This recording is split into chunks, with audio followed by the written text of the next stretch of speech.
Halo, yuk kita buka Alkitab kita di 1 Tesalonika 5 ayat 16, 17, 18. 1, 2, 3 kita baca. Bersukacitalah senantiasa, tetaplah berdoa, mengucap syukurlah dalam segala hal, sebab itulah yang dikehendaki Allah di dalam Kristus Yesus bagi kamu, bagiku, bagi kita, ya. Nah, ini firman Tuhan ini mengingatkan kita supaya bersukacita.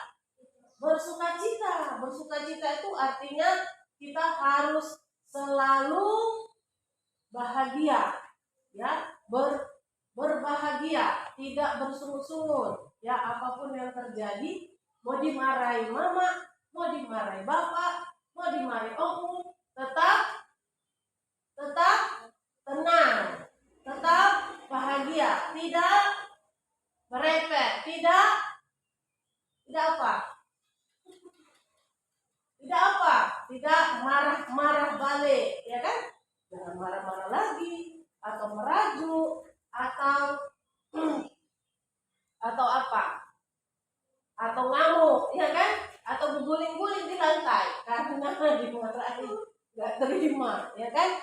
Bersukacita, apapun yang terjadi, tetap hati kita senang, bahagia, ya, tidak boleh ada dendam. Itu artinya sukacita. Orang yang bersukacita, dia akan suka berdoa. Apa? Suka berdoa.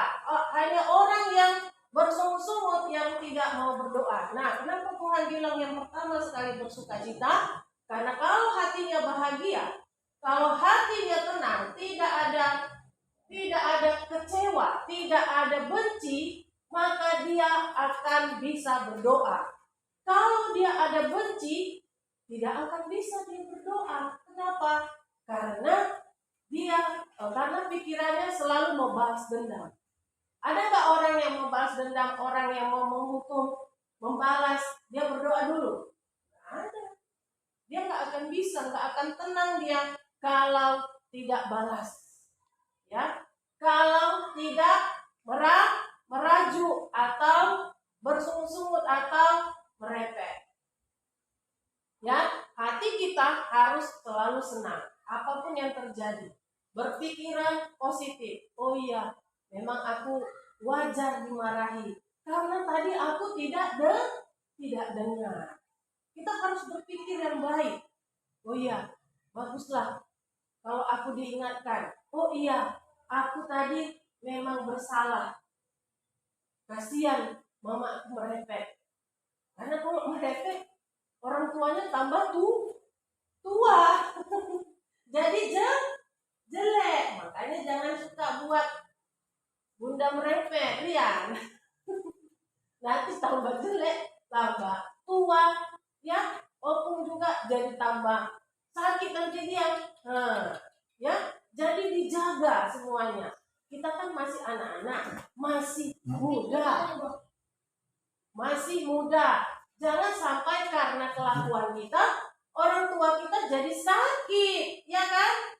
Nah, bersukacita senantiasa. Tetap berdoa, tidak boleh absen berdoa. Karena doa itu adalah napas. Orang yang berdoa adalah orang yang bernapas. Mana napas? Ya, hidungnya masih ada nggak napasnya? Coba tutup. Bisa bernapas. Selagi hidung kita tidak ditutup sama Tuhan, berarti kita bisa bernapas. Nah, begitu juga dengan doa. Doa itu adalah napas orang Kristen. Napas orang percaya. Kalau ada orang yang tidak berdoa, berarti dia memang sudah mau apa? Sudah mau mati. Karena lama-lama napasnya sudah tidak ada. Karena dia sendiri yang tentukan dia tidak mau bernapas. Orang yang mau berdoa adalah orang yang mau bernapas, orang yang mau hidup setiap hari. Tapi kalau dia tidak mau berdoa, berarti dia sendiri yang putuskan tidak mau bernapas. Hati-hati hati-hati. Nah, yang pertama tadi, hati kita harus senang, berpikiran yang baik. Kalau kita dimarahi, jangan langsung berpikiran, aku gak disayang, aku ditinggalin mamaku gak suka sama aku, asik aku aja yang dimarahi. Gak seperti itu, ya. Harus berpikiran baik supaya orang tua kita juga sehat, diberkati, kita juga sehat, ya. Wajah kita juga sehat dan kita tidak mau iblis itu ada di hati kita. Tetap berdoa. Apa tadi? Tetap berdoa supaya tetap bernafas.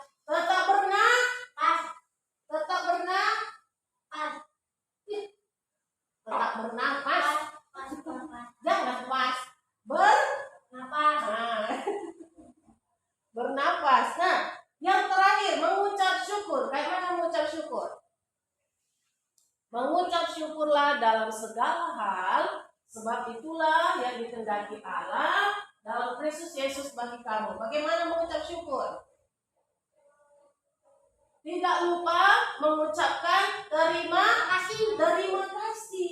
Kalau kita ada diberi, kita ucapkan apa? Terima kasih. Terima kasih. Setiap pagi kita bisa bangun, ada nggak ucapkan terima kasih sama Tuhan? Nggak ada. Ya ampun. Jangan lupa mengucapkan terima kasih karena Tuhan sangat sedih setiap kita bangun, kita udah hidup, kita bisa sekolah, kita bisa makan, kita lupa berterima kasih, Tuhan sedih. Ya, nanti pasti makan, Piles, tenang aja. Ya, Tuhan sedih kalau ada orang seperti Rian udah kasih sama kawannya, tapi kawannya nggak bilang terima kasih. Sedih nggak?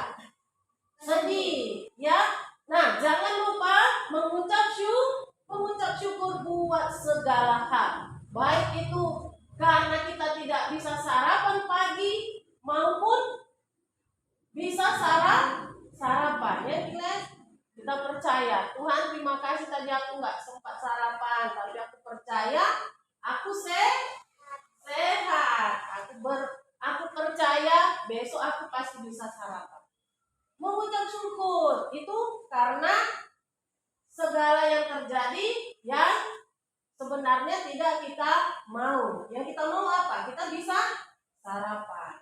Ya, apa yang kita lakukan kalau setiap hari kita tidak sarapan? Apa yang kita lakukan? Bisa makan daging. Masa pagi-pagi makan daging? Nah, telur, roti, apa lagi?